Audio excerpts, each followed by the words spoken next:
Now that we've talked about the proper preparation of platoon equipment, let's talk about the individual duties and responsibilities of the rope bridge team. Rangers, will you help me move this equipment?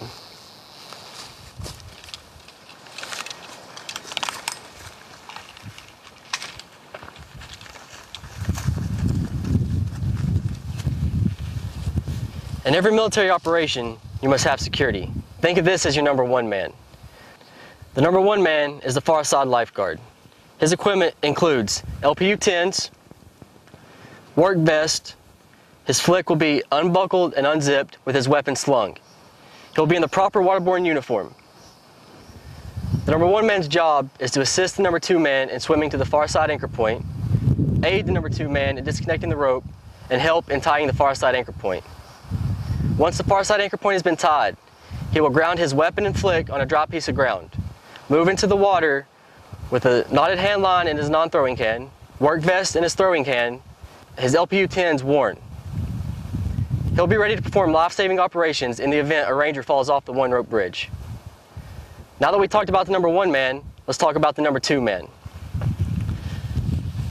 The number two man is the rope swimmer. He needs to be a very strong swimmer and highly intelligent. His equipment includes work vest, flick will be unbuckled and unzipped with weapon slung. He'll be in the proper waterborne uniform with a swimmer safety line routed behind him and connect it back onto itself in the small of his back.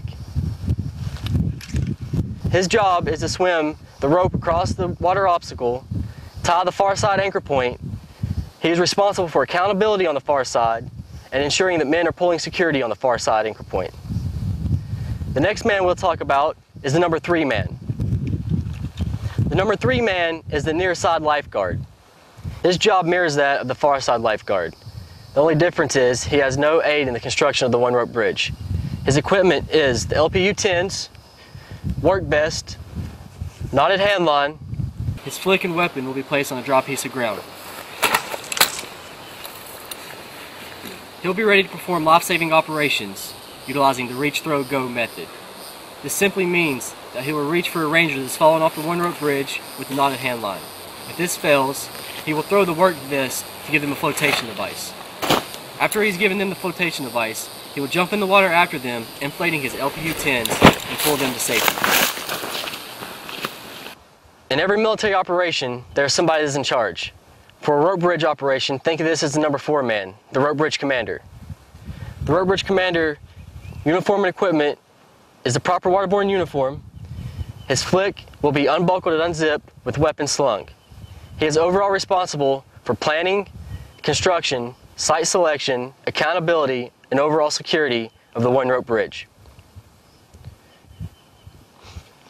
Now that we've talked about the brains of the operation, let's talk about the brawn. The number 5 and number 6 man, which are the rope pullers. Unlike the number 1 and number 2 man, who are very strong swimmers, your number 5 and number 6 man just need to be the strongest men in your platoon.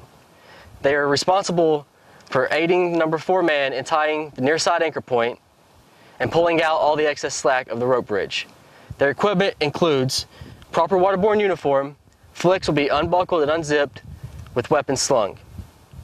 Now that we've talked about the individual duties and responsibilities of the rope bridge team, we'll go into the actual construction of a one rope bridge.